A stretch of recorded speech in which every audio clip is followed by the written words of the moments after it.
Hey there, welcome back to episode 2 of the Griever Sessions. Today I am here with Daniel from Good Evening Stories, and I gotta say, I had an absolutely wonderful time having a chat with him, and I hope you guys enjoy this one as well. At the end, let me know if there's anybody you would like me to have an interview with, have a chat with, and I'll see what I can do.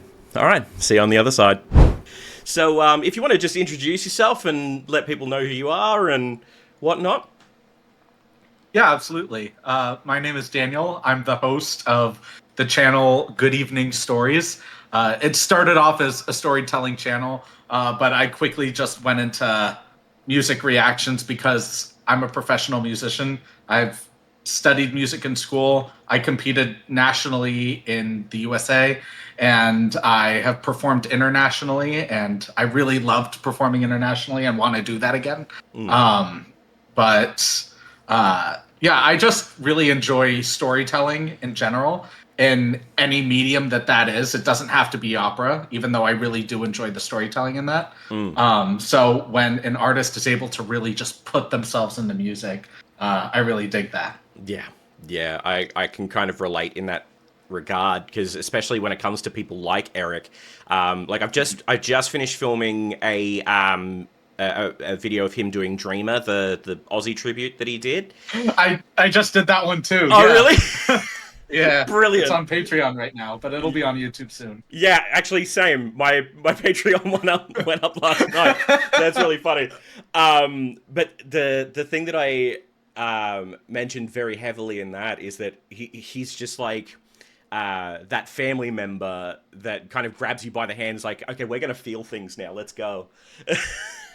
You know? Yeah, absolutely. And just when you have an artist that is not just singing notes and having a ton of different, like, if an artist has complete control of their voice and they do a bunch of vocal acrobatics for the sake of doing vocal acrobatics instead of it actually serving the piece of music, then it's not really dazzling to me. It's only when you have full vocal control that actually serves the piece of music that it is you're performing that really has the impact for me. Yeah.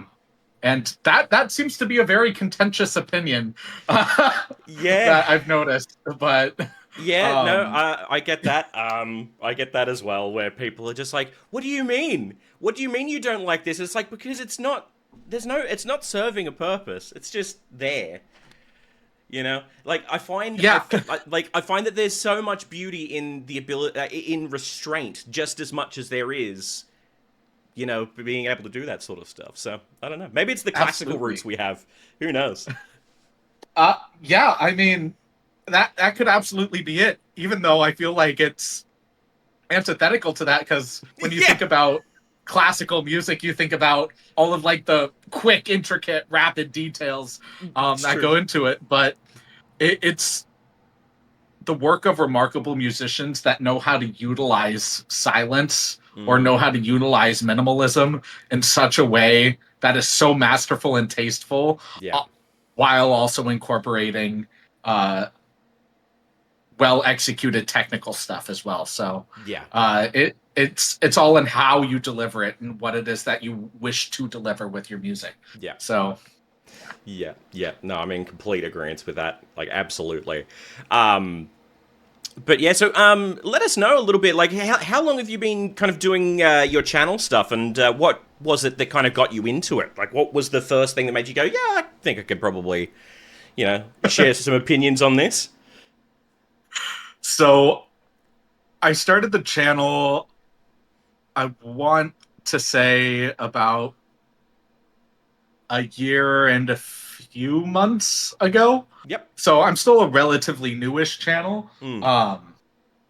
But the thing that got me into it was, again, I just really enjoyed storytelling. But when I started YouTube, my initial thought on it was, well, as of right now, well, when 2020 happened, all the theater shut down, so I needed to learn new trade skills. Yeah. But I also saw that as an opportunity to leave the opera scene, because I spent so much time in that scene grinding like no other, and when I was talking to the casting director of the Los Angeles Opera, he was saying, if you manage to get lead roles here, this opera house, which is going to consume about 12 plus hours a day during opera season, is going to make about 70% of your income, while the other 30% is going to be individual lessons or other opera houses.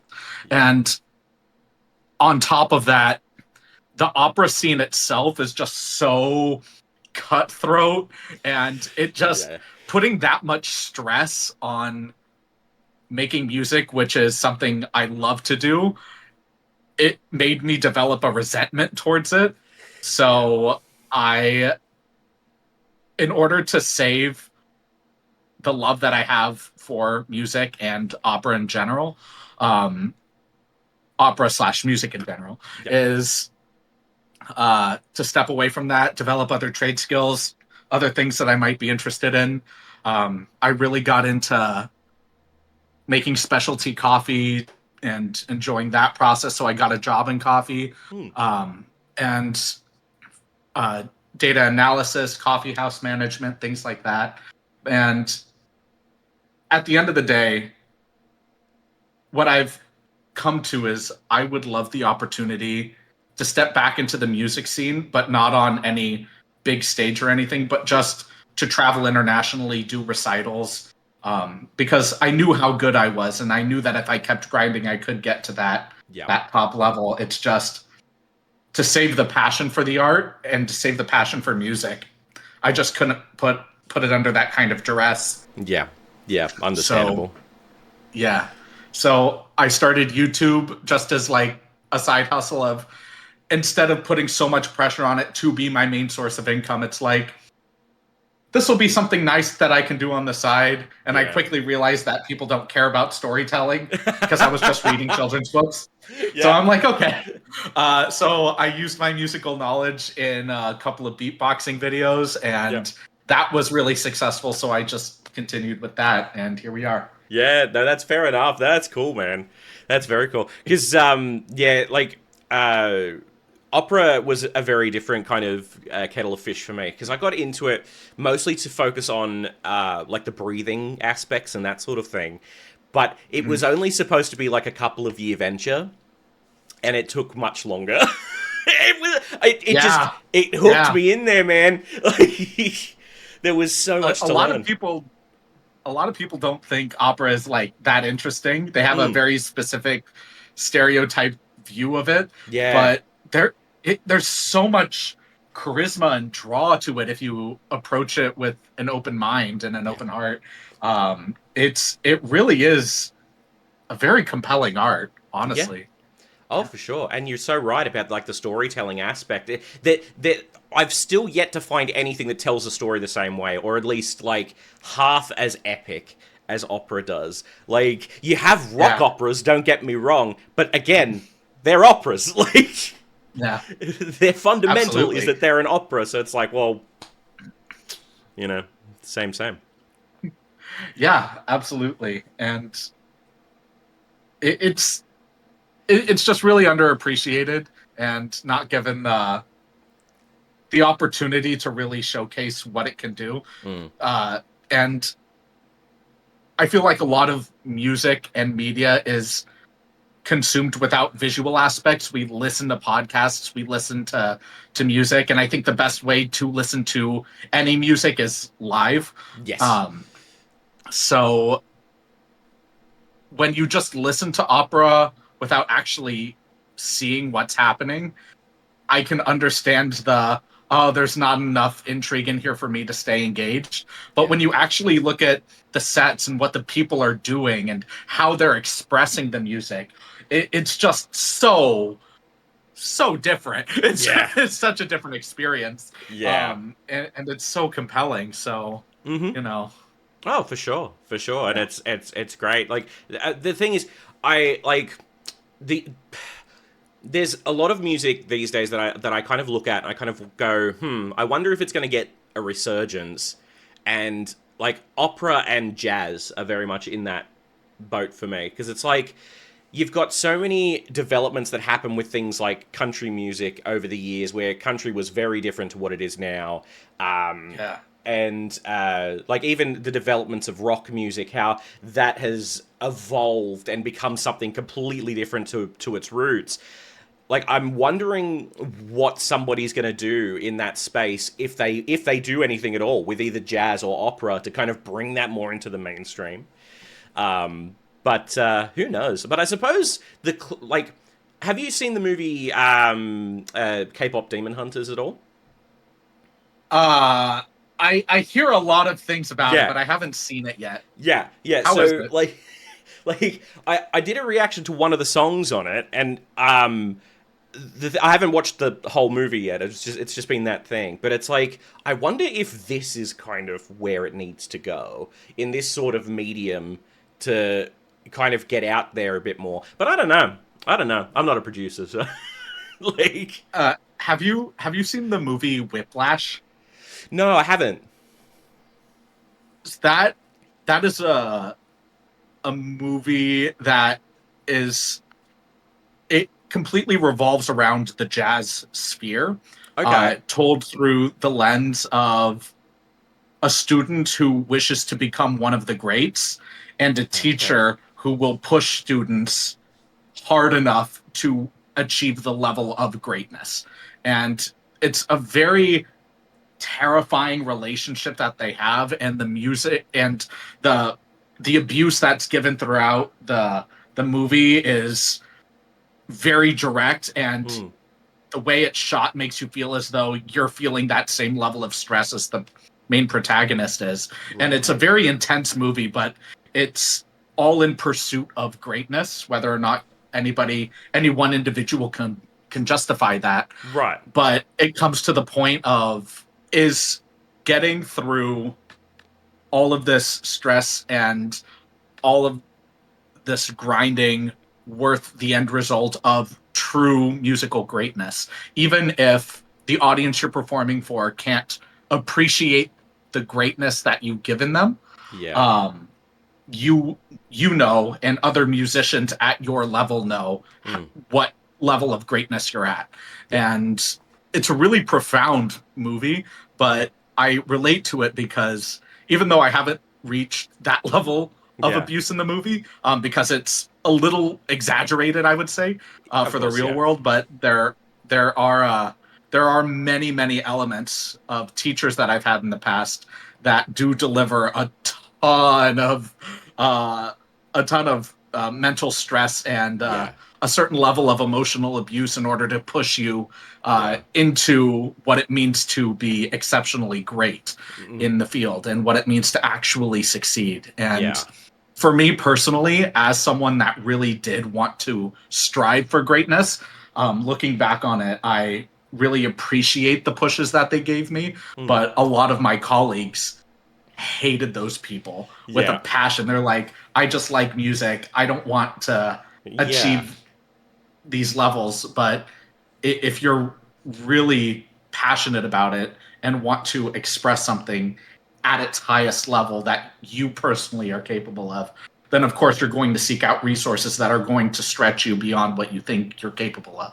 Yeah, yeah, for sure. And like that's a thing too. Like a lot of people kind of don't realize too when we kind of learn the craft, there is a lot of that abuse, whether it be intentional or like even just behind the scenes by accident. It's almost like Yeah.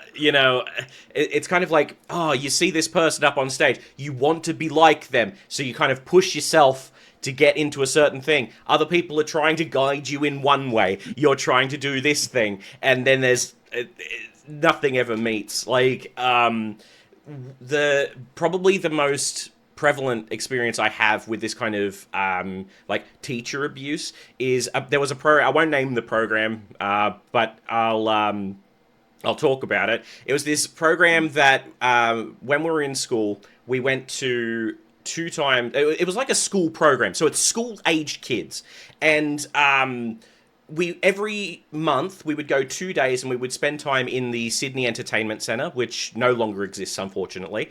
But they would bring in consultants who were, I'm going to use the musicians, Yeah. who Like they'd performed a couple of gigs somewhere, and then all of a sudden they were, you know, and the amount of abuse a lot of the people would get through them, because they were actively told, they were actually actively told to be how do you say, shit, like Yeah. I remember the worst one for me. I could not believe this. There was this girl that was I think she was 16 or 17 at the time, and country artist, absolutely gorgeous girl, phenomenal voice, incredible songwriter. And the only response she got was, "That was great, but I wouldn't want to see you in a bikini in a video, in a music video." And obviously she had an adverse reaction and started crying and that sort of thing. But this is the sort of thing, like, it's kind of Yeah. insane. Like, a lot of people go through so many different aspects to get to what they want to achieve, you know? Yeah. I will say that there was a really incredible moment that I remember facing when I was studying in Germany for a while. So there was a professor there, and he wasn't really a professor. He's more just like a retired professional in the field that was called in to do a master class. And there were a few of us that were going up to perform for him before all of us were going to do individual recitals in this really beautiful castle. And the local press was going to be there, talking about foreigners in Germany creating music, Mm. etc. And in that master class, and this guy, something I really like about just German people in general, but especially this guy, is there's just no room for a lot of joking unless you're in a very casual environment. Right. If you have a mission, you are on the mission. Yeah. There's just no distraction. Before I went up to perform for him, there was one of my colleagues went up, and her voice is fine. I wouldn't think that she would be in the top echelon of vocalists in the world, but in terms of how she sounded and her technique and what it was she was doing while singing in terms of her performance, I thought it was fine overall, but nothing that really captivated. After she was done performing, he just went up to her and just said, "You need to find a new field to be in because music is not going Oh to suit no. you." And it was so brutal. Oh And no. on one end, you can think, well, this is just one person's opinion, and Yeah. you can take that with a grain of salt. Um, but it was just so brutal. Mm. Just hearing that, and he did try to help engage her a lot more with the music, but um, there were just so many inveterate traits, so many elements that were so a part of how she performed that needed to be corrected. Yeah. That was just a little too deep in her subconscious that she had too difficult of a time fixing, that she Yeah. did end up not staying in the music field, which was brutal. And when I went up to perform for him, he was just telling me that the way I interpreted the piece was awful, Oh. but that was a huge compliment to me because he didn't comment on my voice, my Yeah. technique, the notes, the anything that has real importance. Yeah, in that moment, like exactly. Yeah. like my interpretation can always be fixed a little bit with Yeah. a new emotional center, but he really enjoyed the way that I performed and what my voice had to offer. And when I did, and that's just one of many examples of uh, teachers that I've had in my life that came to me and were just so direct, Yeah. uh, and like the casting director for the Metropolitan Opera, one of the best voices in my entire university at the time, Mm. walked in, and before he even got the chance to introduce himself, he said, "Stop! I don't want to hear you. You've completely killed this audition for me." Before he even said a word, and he's Oh like, "Well, what did no. I do?" And he's like, you didn't walk out with any energy in your step. And if you're not interested, I'm not interested. Goodbye. and Ooh. and it was just and it's just that level of scrutiny that Yeah. I personally love that a lot of people can't really handle well. Yeah. So it all depends on what vision you have for yourself Yeah. and what you need to expect in order to grow. And I'm not saying to tolerate Abuse. Yeah. abuse, Yeah. but I am saying that there are many different teaching styles, Mm. and as long as the teacher who you trust has great knowledge and wisdom of the craft that you are entering, Mm. if you trust that they can impart to you some really valuable knowledge and skill, then learning to adapt to their teaching style, even if it's aggressive, Yeah. would be in one's best interest. Yeah, I'd agree with that. Like, I've often said to my students, like, I've had a couple people ask, like, especially young kids, oh, pardon me, where they're like, oh, are you the best teacher? I'm like, well, here's the thing. Like, there's, Yeah. there's no such thing as that. Like, there is like, it's like, I might be the best teacher for you, but that does not mean that I'm going to be the best teacher for the next person that comes in here. Like, Yeah. everybody is different, and it's such a dynamic world, and a lot of people don't quite understand this. Like, a lot of people kind of, like, this is why I get annoyed at a lot of the vocal teachers online that are like, I can make you sing better after 15 lessons. Can you? Yeah, can you? Can you? Like, in Yeah. those 15 lessons, if you're teaching somebody who has no, like, basic knowledge, of course you're going to make them sound better in 15 lessons because they've got some of Yeah. those fundamentals now. But, anybody that's got any lick of talent in that area might be a different story, you know? Yeah. Yeah. Like, just when I went so I started, I've always loved singing, but I started my professional journey when I was 14. Yep. And I trained with an exceptional teacher, and her husband was also an exceptional voice teacher. Mm-hmm. And he came in from time to time, but it was mainly her who was developing my fundamentals. And then I went to university, and I probably learned the most in my first year. And then my remaining 3 years, my teacher really didn't have anything to offer me beyond that point.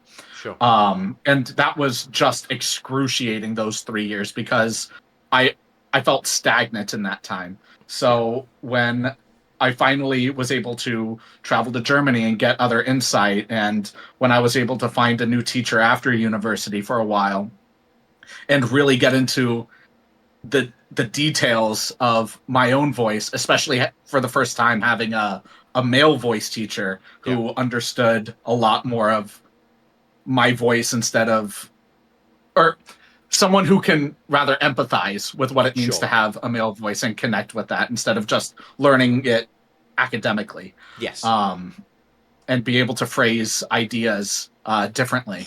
Mm. Uh, that was when I started noticing a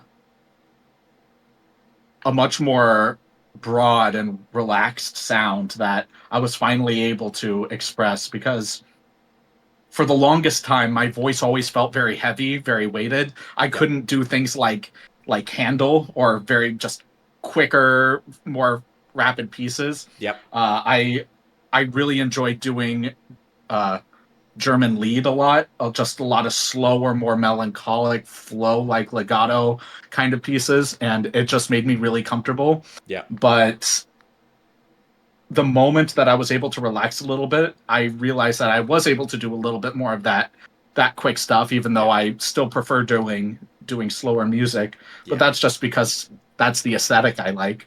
Yeah. But Yeah.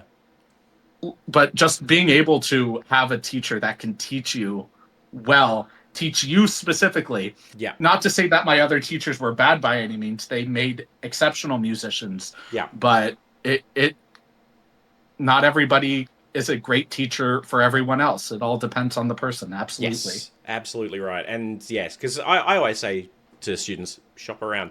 Like, find the teacher that resonates with you the most.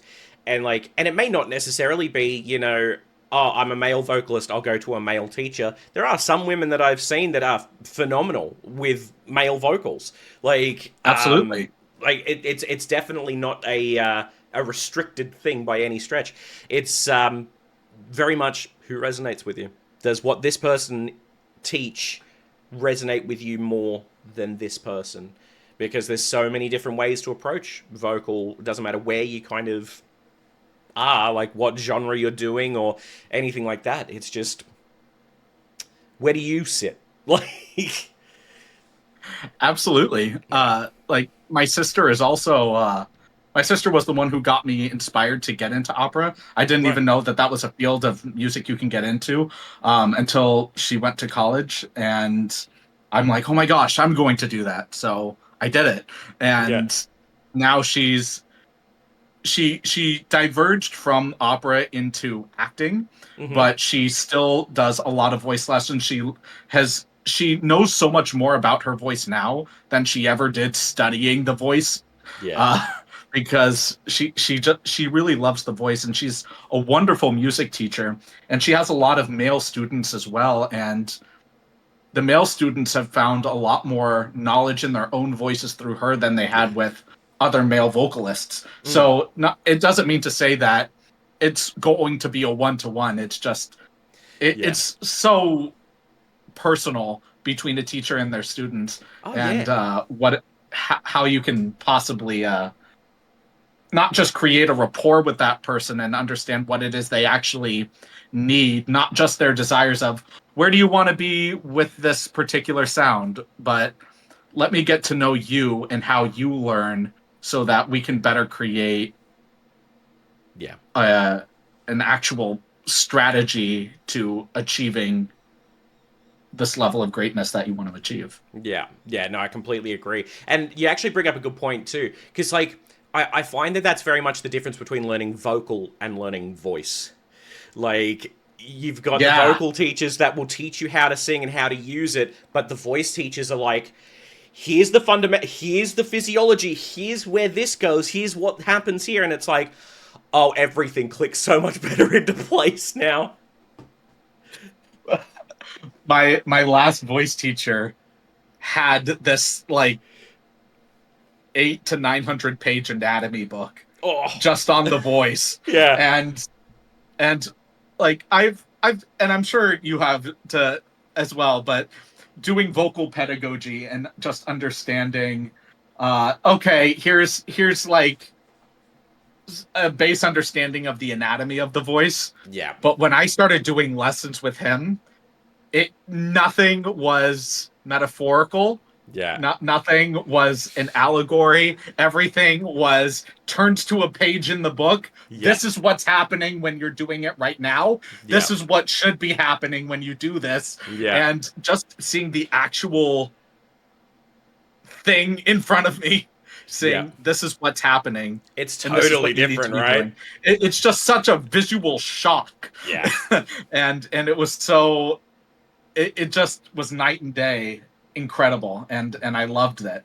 yeah. um Not to say that allegories and metaphors don't help as well. They Oh, for sure. certainly serve their purpose, Mm, but to have a mix of both instead of just solely one yeah. was incredible. Yeah. Yeah, absolutely, absolutely. Because that was something that I missed for my first few vocal coaches, right? Because my first vocal coach was my aunt, who was a singer for the longest time, and a very proficient teacher. Don't get me wrong, but it was like there were bits and pieces that she would touch on in that vocal space, but I was like 7 at the time, and I'm like, I don't give a crap about this. Like, I don't. This doesn't make any sense to me. Yeah. Who cares?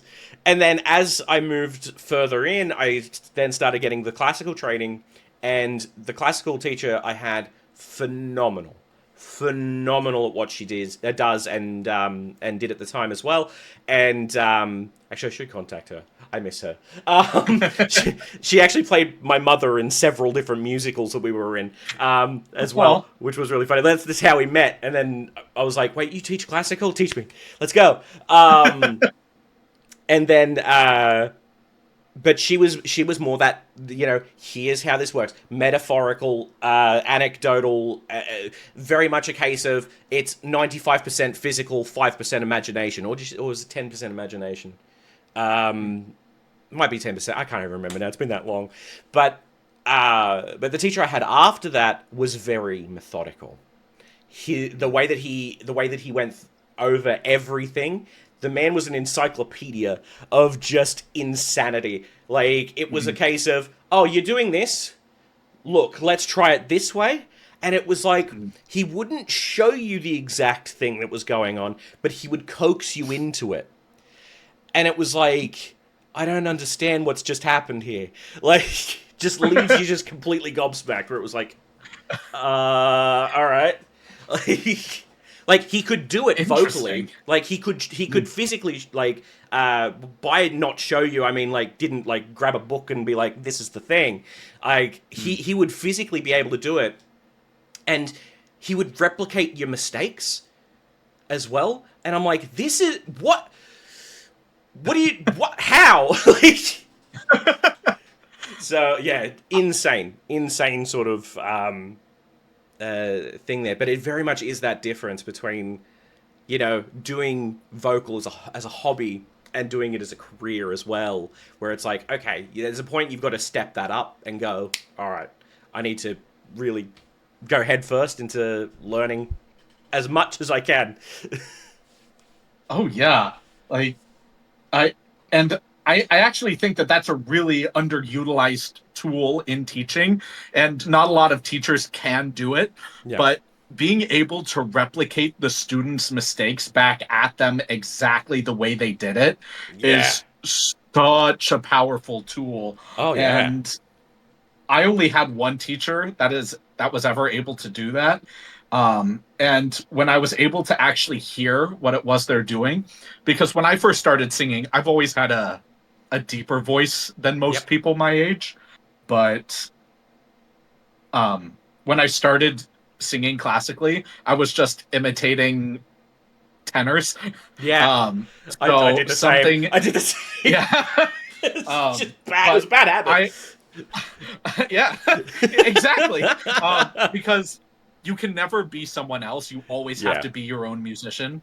Um, so when when I started singing, my voice just naturally fell into the back of my throat, so Mm. much so that there were even times when there was like a little bit of Kermit the Frog coming out just Yeah. because of how lodged in the throat my sound was. Hmm. And it wasn't until I want to say a year and a half after I started voice lessons that it actually started to come through my mask a little easier. I wasn't Yep. restricting a lot of sound in my throat anymore. It was more just a passageway for the breath to actually come through and vocalize from the chest. And it became I was started understanding that singing isn't just the manipulation of notes, it's Yep. a full body exercise. Yeah. Um, Yes. and actually feeling the breath coming from the support under you in your feet, charging your legs, expanding your diaphragm, resonating, Yep. the whole thing, like just charging your entire body with each breath as you perform. Yeah. It's so captivating when you see that energy just beaming off of exceptional vocalists. Absolutely. So yeah, Yeah. yeah. It's actually a really good point, because that's something that I actually brought up in, again, another recent video, where you can see it. You can see. Have you ever looked at Tommy Johansson at all? Oh yeah, oh Yeah. yeah. Okay. Cool. So one of the videos that he did, I think it was "The Light," a song called "The Light," which was a 20-year anniversary of his original band. Um, Yeah. and there's just one point where you see him, his arms stretched out, and you see all of that core just like tense up. And it was like, the thing that got me was there was no pressure here. It was all just like you couldn't hit him, you couldn't knock him over with a train at that point. Like it was just like it was amazing. But yeah, you're right. Like like a lot of people don't realize it's that whole body experience where it's so, and it's so important. It's so important because otherwise it's just, it's just average at that point. Like the voice doesn't get that power. It doesn't get the, that emotion, that strength, and yeah, there's just so much to it that people don't realize. Yeah, it's, it comes to a point where, yes, art is subjective. Everybody will always find something beautiful, or not so beautiful in this exact same piece of art. It's just how they interpret it personally. So, to the untrained ear, there are, of course, not going to be as many people that listen to something and just don't experience it the same way other people do. Yeah. But like, if you were to look at Leonardo da Vinci's paintings Mm. and see just how incredible it took to compose something like that, Yeah. when all we can see is just the superficial layer of the painting. um and the same is true when it comes to music. It's art, like it's pretty cliche to say that art is an expressive tool of the human condition, and people understand that superficially. But if you actually recognize the nuance of that and how the greats truly become great, Yeah.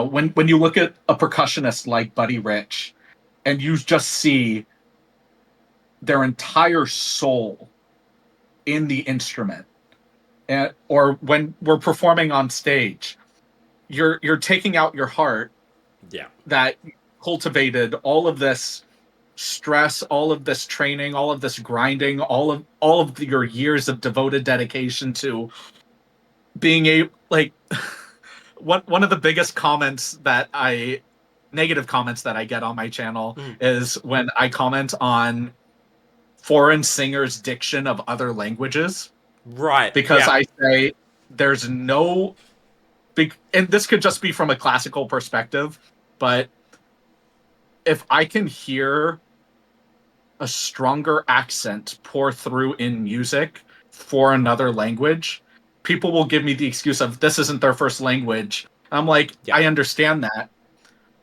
but that's not the point.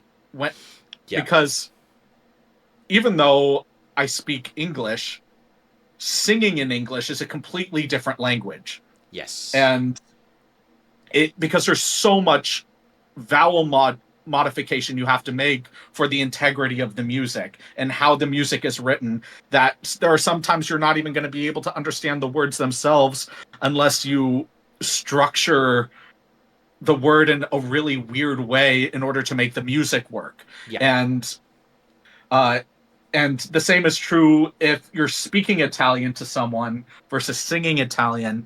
There you have to make these certain vowel shapes that, even though Italian is more or less known as an easier language to sing Yeah. in comparison to other languages, For sure. it's it still has a lot of nuance and a lot of tricky detail that you have to capture the certain flow. Mm. Like, I remember I was doing a recitative for Don Giovanni, and it Yeah. was io deggio ad ogni patto per sempre abbandonare questo bel, and just feeling Yeah. this flow with it, where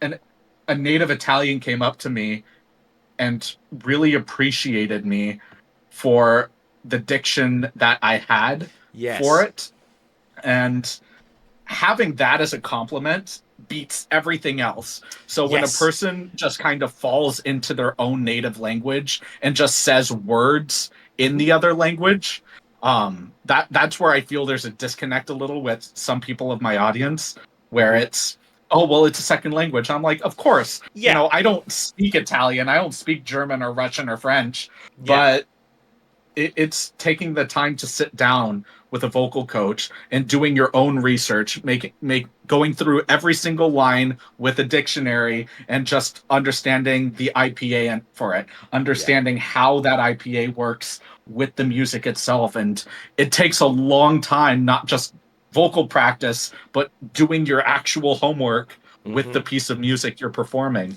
Yeah. And it's just so much work that pays off in the end for people who are really willing to experience your heart and soul on stage. Yeah, I would agree with that for sure. And I've been in that position too, where like with like doing Italian, because I what did I sing? I think I did "Time to Say Goodbye," but I also did like the Italian part of "Time to Say Mhm. Goodbye."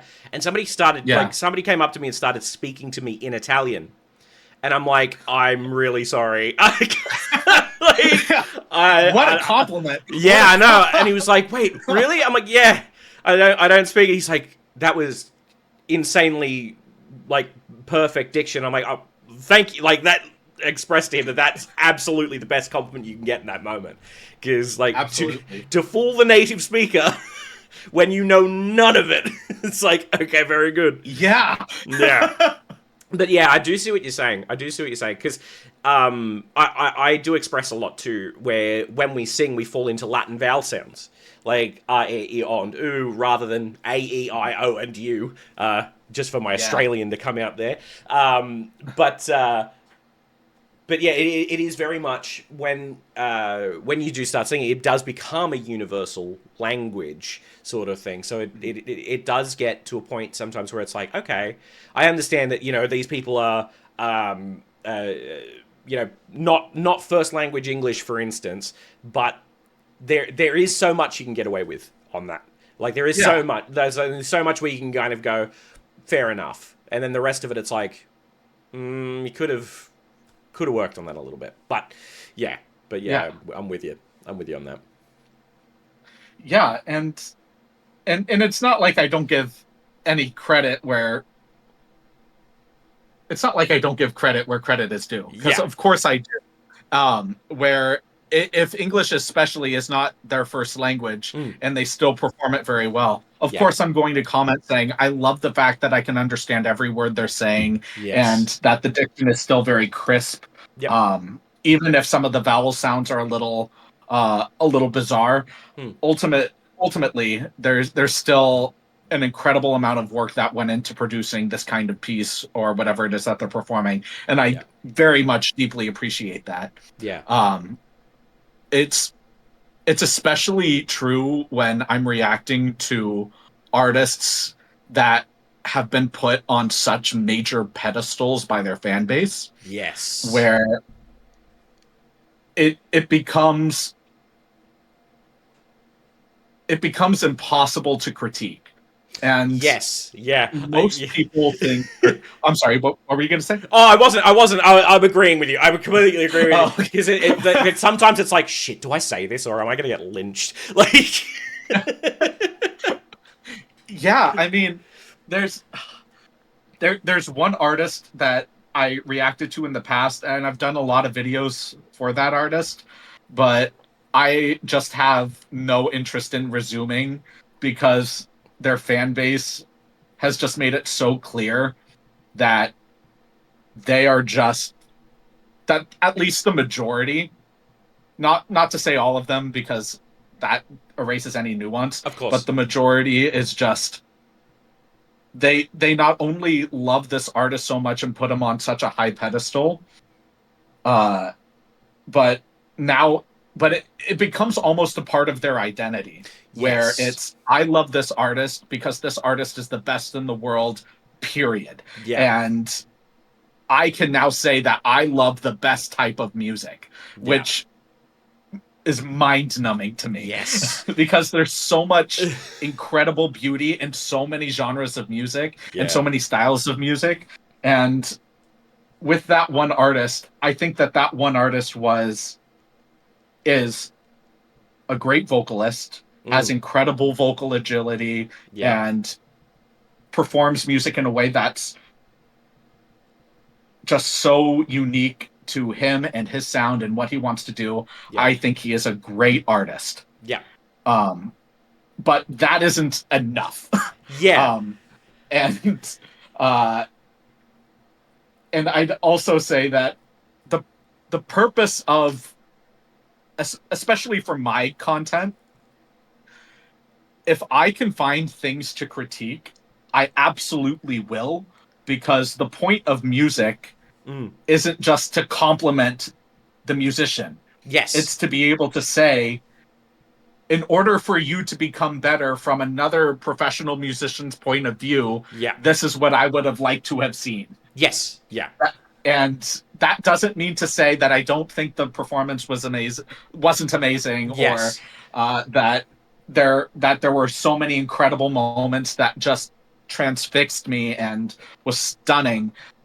It's just, in order for everybody to grow collectively as musicians, Yeah.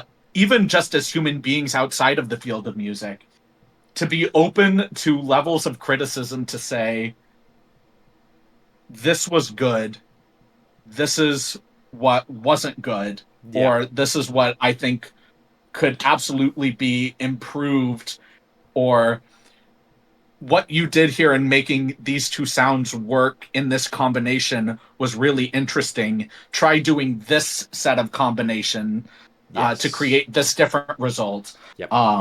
And people take that as a personal offense, Yes. and it just becomes too difficult to express that in a shorter video, Yeah. or even like a 20-30 minute video where I'm doing my best to elaborate on it. Yep. But it's very similar to, at least in my milieu, my social environment, where the moment that something is said that isn't intuitively a compliment, it's an immediate wall. Yeah. There's just, you can no longer express anything else, because now they're just ready to become defensive against you, Yes. and it's just too difficult Yeah. to to Yeah. to navigate nuance with that kind of mental fortitude. Oh, I agree with you. I completely agree, because they're like something that I've actually started implementing is what what my classical teacher used to call the kiss slap kiss method, where it's like praise, critique, praise, but you make that critique real quick, like, and kind of throw it away a little bit and get back to the praise, because like, a lot of people have picked up that I've started doing that in the videos. Nobody's questioned me on it. Like, it's been really funny. It's been really funny, because like, I put the same amount of critique into all of the videos, but people haven't noticed it yet, and it's like, cool, I'm getting away with it. Now that I've admitted it, people are going to hate me for it. But worked for a while. Well, that is absolutely one way to do it. Yeah. Like, for me like, it's so difficult, because there's this idea called solipsism, where it's this theory that the self is all that can be known to exist, Yep. which pragmatically doesn't make a lot of sense, because obviously we're communicating, there are other people in the world. Yes. But there's a certain level of it where you can sympathize, and in some cases you can even empathize with people, but you can't be that person. Yeah. You can't truly understand the nuance of what it is that they've been through. Like, my example for this is, you could put two people in Disneyland and make them do the exact same food, the exact same rides, have the exact same day, the entire day. But they can have two completely different perspectives on it, based on their upbringing, based on how it is that they perceive what it means to be in that place, Yeah. what it means to engage with other people that have a certain view of the world. And it's just so nuanced and so Yeah. complex that can't be described by one simple concept. So, Yeah. And that's the to human do our experience, right? best. Exactly, Yeah. exactly. So, to be able to sit down and to best understand others and express criticism, not from a place of malice or to strike down that artist in order to get them to come down to my level. Yeah. It's more of, I wish for you to ascend to greater heights. Yes. And I wish for you to do the same to me by holding me to that same level of accountability. Yeah. So when I was in school, a lot of my teachers, just in terms of musicianship, harmony, counterpoint, etc. Yep. I remember one of my teachers, I presented a draft for one of my finals because we needed to write 60 seconds of blemish-free classical music following all the rules. Yeah. For 4 different instruments. One of them could be polyphonic. And we couldn't present it. We had to have musicians learn it before the final was due and play it for the class. Right. And I presented a draft to my teacher, and he looked at me dead in the eyes and said, "This is absolute shit. If you turn this in to me, I would fail you unquestionably. I know you're scoring high in the class right now, and it's not as though this project is going to be 100% of your grade, but this is just so horrible, and if you gave this to me, I would fail it immediately." Right. And that was a blow, but what I ended up doing is manifesting a lot of that "I'll show you" energy. So I kept the original melody from that. I worked on it 24/7 for the next several weeks. I had my musicians learn it. It got the biggest applause in the class. It was so perfect. Yeah. And at the end, I went up to my teacher, as sassy as can be, and just said, "I hope that wasn't total shit," because he knew that I kept the original melody that he told me was horrible. And he's like, "No, it wasn't totally horrible." But it was him telling me how horrible it was initially, the draft, and it didn't come from a place of malice. He genuinely wanted all of his students to succeed. His class success rate wasn't high.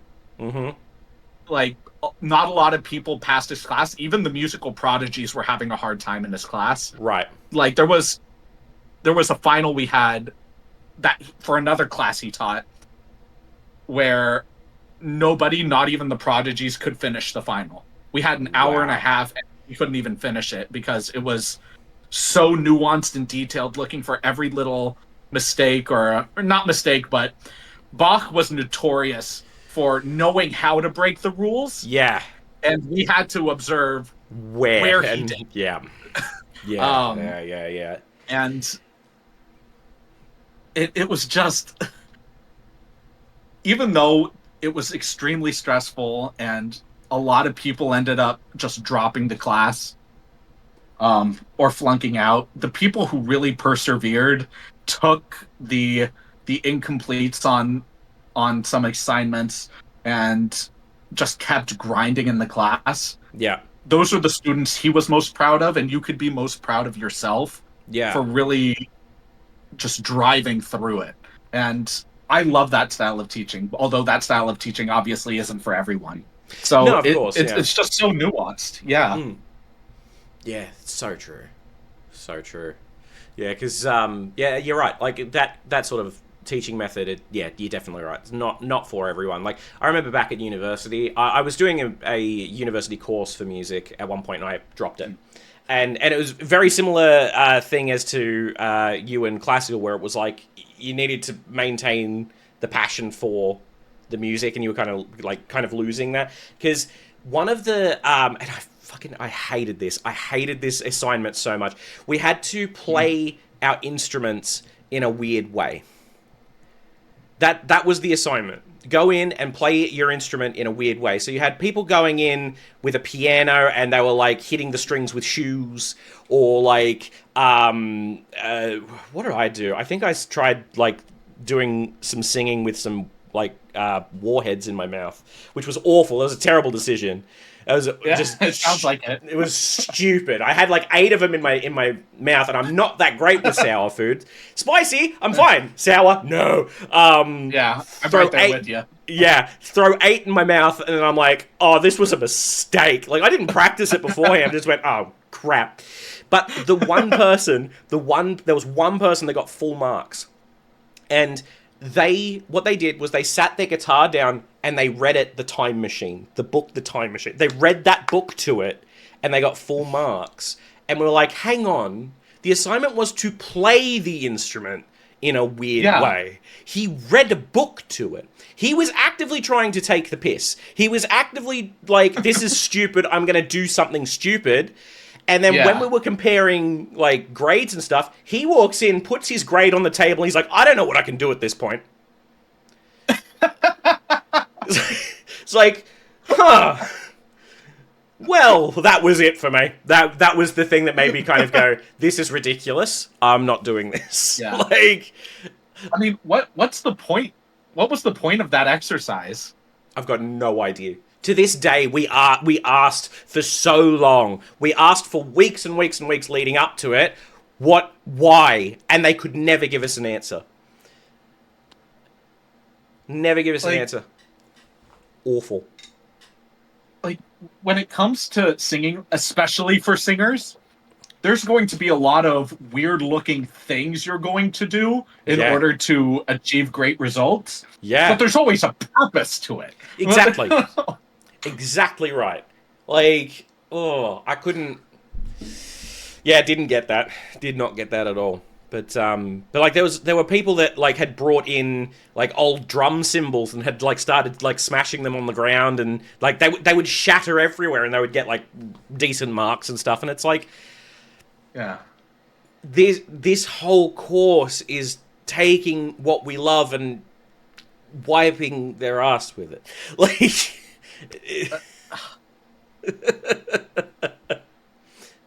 and this is a big reason why I started doing the channel, right? Is because in Australia, our music scene is a bit of a problem.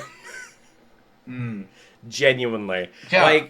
I cannot tell you I was about to say I can't tell you the last Australian that came out of this country and had worldwide fame. Gautier, who did Somebody I Used to Know. I couldn't think of the song name then. But like, yeah, like, come on, man. That was a while ago, and that was a one-hit wonder. That was, and purposefully for him, because he was kind of like, this fame is a bit much for me, actually. Yeah. And then kind of withdrew it, and it's like, you know what? Fair enough at that point, because that song went, like, took off. But the thing is, like, Australia has such incredible talent, but it's not being nurtured in the right ways by any stretch. Like, realistically, I feel like the only way to do it is if this channel went really, really well, and I developed it into like a recording company, a recording studio, and like a record label sort of thing. I feel like that's the only way I'd be able to really help, because like what we get here when it comes to music is your standard pop stuff. If you go through any of the radio stations, it's your standard pops. Occasionally you might get some K-pop. And then you've got some channels that are dedicated to heavy metal, but all of the heavy metal ones are falling off again now, where they're going just into like AC/DC, Metallica, nothing new. And it's like, what's going on? Like I've noticed this all across the arts in general, whether it's in film, where there's just a lot of remakes of things and sequels of things, not a lot of original content coming out, or in art, where it's a lot of replication with a twist. And there's just a creative drought, I've noticed, just in multiple mediums. And I'll say that the beatboxer who inspired my style of beatbox is Australian, and I love his style because of how, and it's not refined, it's not polished, it's so raw. And I love that coarseness in an age where everything is just trying to be presented in the finest of details. Just having that rawness is so refreshing. Yeah. And one of my favorite mediums of art of all time is marble sculpture. Yes. Yeah. Um, I'm with you on that. Yeah. Yeah. and Yeah. and it's such a rare form of art, but to be able to see strength and softness Yeah. and immaculate detail all chiseled out, it's Yeah. mind blowing to me. And to be able to see a physical representation of such detail in such a challenging object to sculpt, and being able to apply that same metaphor to each individual artist that truly achieves greatness. Mm-hmm. uh where you take something very raw, very rough and rugged, and mold it into something so beautiful.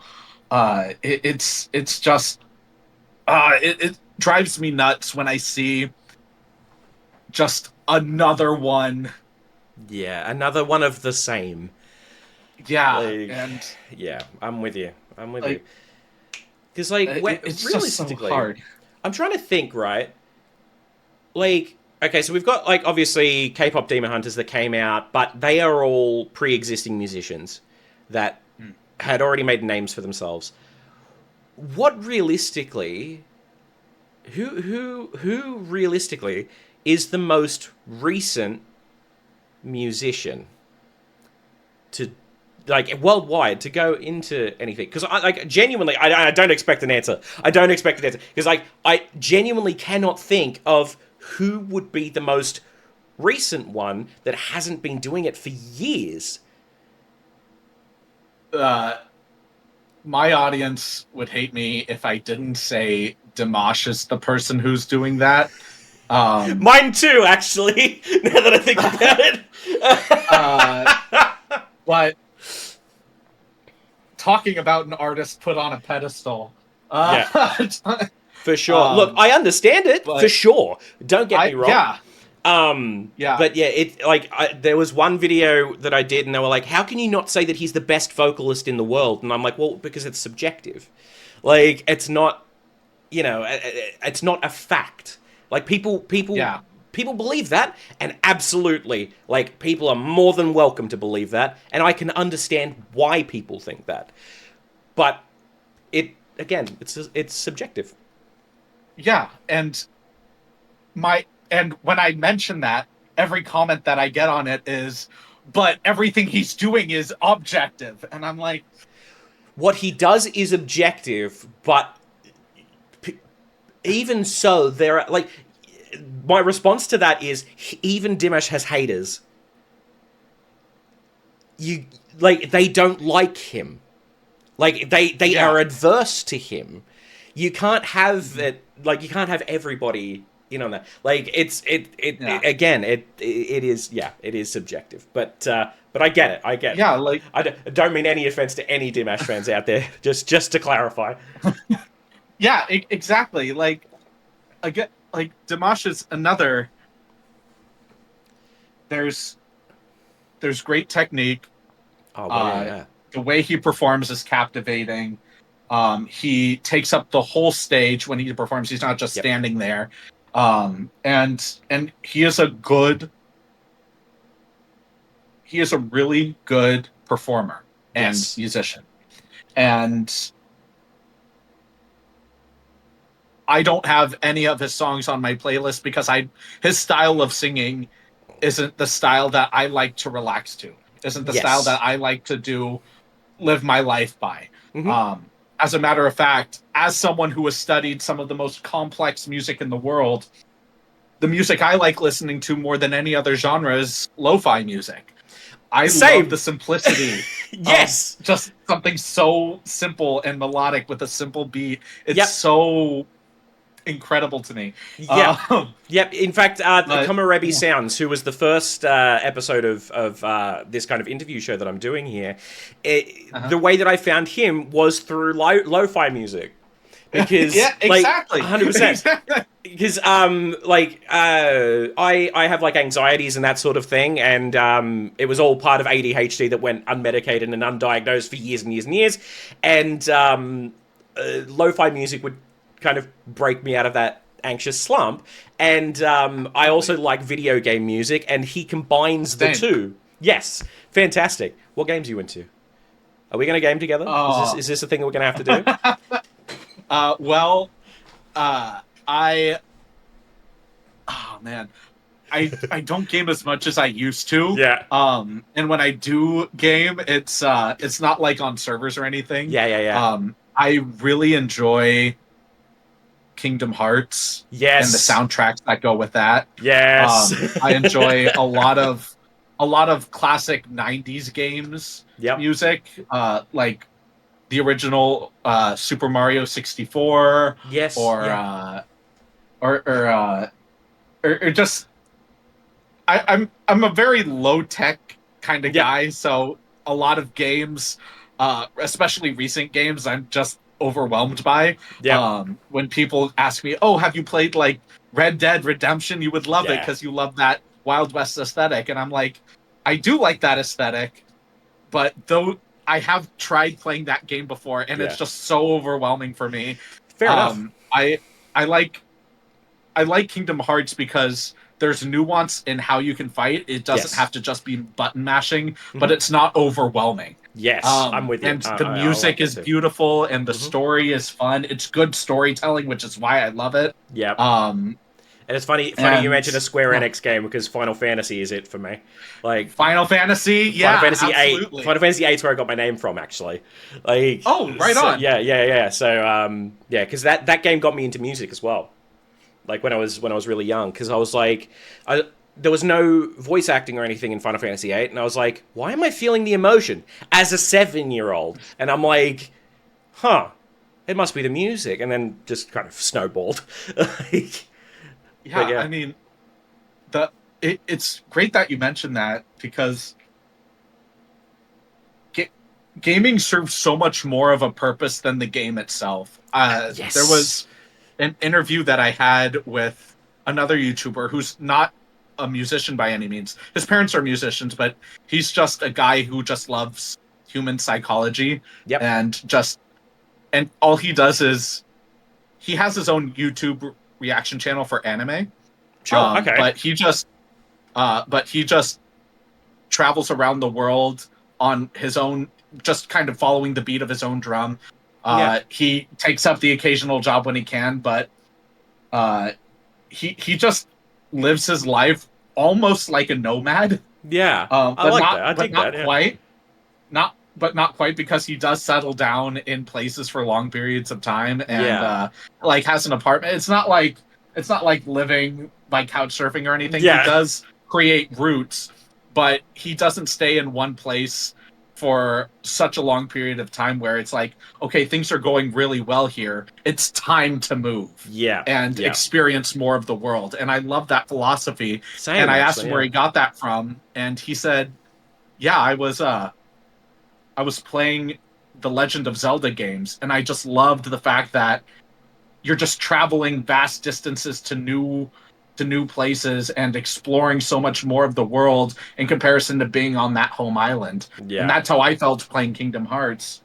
And it's just, games are so much more than the game. yeah. You Absolutely. feel, you experience, you recognize, and when you look at a character that embodies values that you want to incorporate and understand what it means to actually try to live up to those values, when we look at characters that have really righteous and noble values, and then you go out into the world and try to express that and immediately get shot down because of that, because it could be irritating or overzealous or whatever the case is, Yeah, um, you realize how difficult it is to live by a certain higher calling.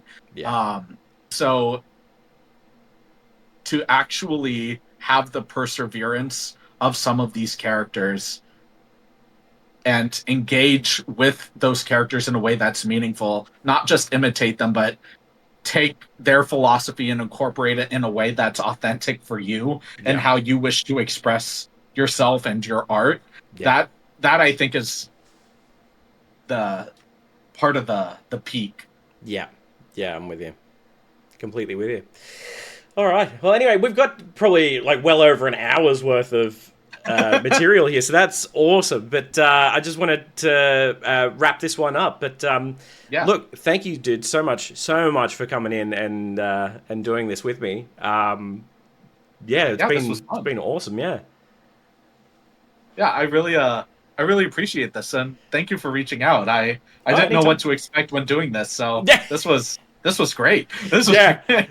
Yeah, no, because I've only recently started doing it, and the more like I've only sent out like 3 or 4 emails at this point, and and every time I've sent it, I'm like, people are just gonna think this is some form of spam or scam thing, or like, Yeah, like, I mean, I tried doing the same thing too, and yeah, I only had two people reach back out to me yeah, to agree with me to do it.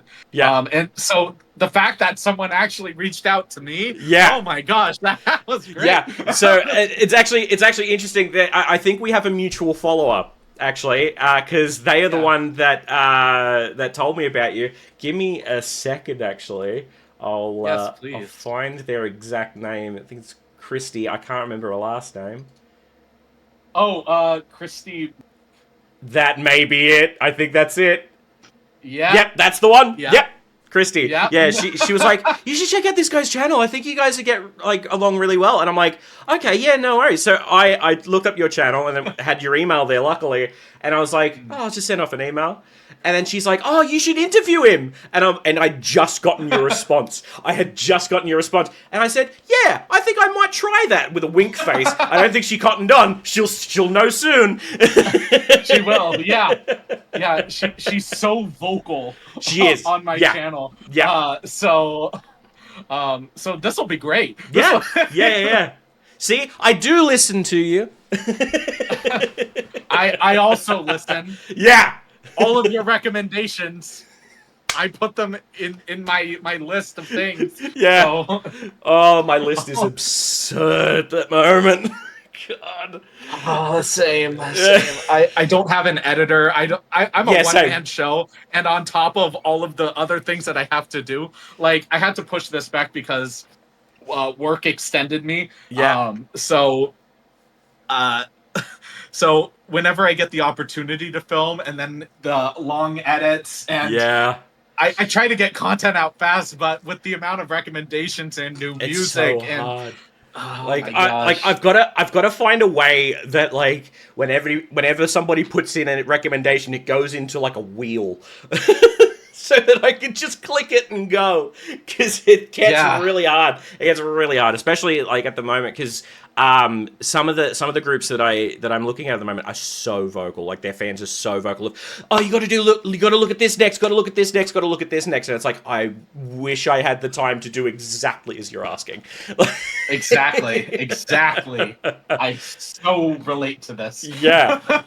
Because like, don't get me wrong, I full time do content creation at this point, and it's like I still don't have Congrats. the time. Thanks. Like it's hard, but it's it's rewarding. It's rewarding for sure. But like even though this is my life now, still don't have enough time. Like it's insane. People don't realize just how much go into content creation. Yeah. Like there when I first started the channel, I was in it full time because I didn't have a job. Yep. And I was only making like a few $100 off of it Yep. in the beginning. And then when I made it part time, even though my subscriber base is progressively growing, Yeah. I am not making money at all now. Yeah. Like there is nothing coming in. Yeah. And people are like, "Oh, you should live stream where people can donate for things." And I'm like, first off, creating a stream is a nightmare. Yeah. Where people can actually send you money. Yeah. Scheduling streams consistently on my very arbitrary schedule Yeah. will not happen. Because I have to make sure that people tune in at a certain time, and based on the randomness of my schedule, that's not possible. Yeah. And it's not. And there's also Yeah. taking into account when your viewers are on. Like Yeah, that's and always hard where to. where my viewers are in the world, because I don't have, because I live in California. Yep. Pacific Standard Time. Yep. So much of my audience is throughout the world. Yes. A vast majority is in the UK Yep. and Russia, Mm-hmm. and it's just it just scheduling anything is so difficult, and Yep. so I'm trying to punch out more content so I can maintain revenue, but there's just I was thinking about just going into other types of content and branching the channel out more, Yeah. just creating a different channel. Mm-hmm. But it's content creation is it just eats up so much of your life. It And really being in does. front of a computer for 10 plus hours a day Yeah. can get really, really difficult. Oh, So absolutely. Like as soon as I have the money to hire an editor, I'm doing it. Like, yeah. like Yeah. God, that would like that is half of the issue. Like, get that out Yeah. of the way, no problem. Whatever. Like, not a problem. But that's the bottleneck for me, for sure. Yeah. Because like And I I might record 4 things in a day, but I'll only get to edit like 2 because they'll take forever. Like, yeah, yeah.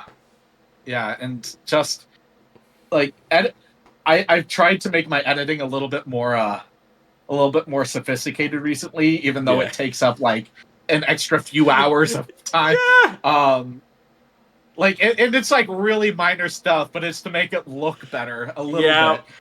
But it'll still I take relate. hours. Yeah, And yeah, and yeah. it's just I love making videos and I love getting them out. Editing is and it's so hard too because I love making videos, but I have to be the one to edit them Yeah. because I find myself stopping in the middle of sentences, 4 minutes of dead silence while I think about what I'm Yes, going to say, and yes. I then I do the will same immediately thing. come back and I'll start off the sentence again from that end point, so it's not going to make any sense of Yeah, the new sentence that I'm making. So I have to piece it together in a way that makes sense to me, yeah, that I also know is going to make sense to my audience, that editors will just never understand. yeah. So Oh God, I see and what Christy was saying now. We're so alike in that. Oh my God. and especially when it comes to trying to like make like sing something or do a beatbox sound or something, Yeah, I'm going to do that like 50 times. And yeah, then out of those 50 times, I'll listen to all of them. I'm like, this is the one I'll keep in. yeah, yeah, And yeah, I can't just tell the editor, listen to time number 27. That's the yeah, time I want you. yeah. I have to be the one to edit. Yeah, yeah, yeah, yeah. Like, there's been like, oh man, there's been so many times where I've said something, I'm like, oh, people are gonna hate that. Let's go over it again. Like, Yeah, yeah. Yeah. I can't tell you how many times I've had to say, like, there's I think a lot about human philosophy and psychology yep, outside of music, yep, but incorporating music as well. And I'll find myself going into tangents. And if the tangents are relevant, I'll put them in. But yeah, oftentimes I'll say something that, unless you are listening with a pure open heart and open mind and are ready to accept a ton of nuance in this situation, this yeah, is easily going to be perceived as incredibly contentious. yeah, So I'm like, maybe I should leave this out. yeah, yeah. I've done that too, because like you mentioned psychology. It's the Oh, oh yeah. diagnostics manual. I was doing psychology. Oh yeah. Yeah, yeah, yeah, yeah. That's a I, fun time. I Mind you, this is I out of just love date. the way people think. Yeah, I mean, same. that's fine. That's fine. I just find human beings so compelling and interesting, Yeah, and there's just so much potential and capability, that if we're not just arguing over petty squabbles and quibbles, we can just unleash something that is just buried within us yeah, to create something. I believe that the answer to our creative drought is within us. yeah, Just we're just so caught up in the mess of the times right now, yeah, where there's just no room for real, not necessarily artistic expression, but real understanding of self, understanding of others, and the ability to collaborate and corroborate on ideas to create something that expresses the human mind, the human condition Yeah. so poetically. Yeah. And and it's there. And I want to bridge the gaps so Yeah. we don't focus on the superficial squabbles, you Yeah. know? Yeah, I'm with you. Yeah. Completely with you. Oh boy. But yeah, anyway, yeah, hour and 20 of stuff to edit now, so that'd be good. Sounds great. Yeah. But honestly, thank you so much again for coming in and doing this. Let everybody know where they can find you, and we'll wrap it up. Yeah, so you guys can find me on YouTube for Good Evening Stories. I might change that in the future because, again, it's music focused. But Good Evening Stories is the name now. In terms of social media, YouTube is it. So find me there. So Brilliant. Oh, goodness. All right. Well, anyway, yep, thank you so much. We'll sign off here, and we'll see you guys in the next one. All right. Bye for now. sounds good. Take care. Thank you all so much for watching. I hope you enjoyed this one as much as I did. And as I said at the start, let me know if there's a person you would like me to interview and try and get on the show. Can't promise anything, of course, but I'll do what I can. All right. See you later.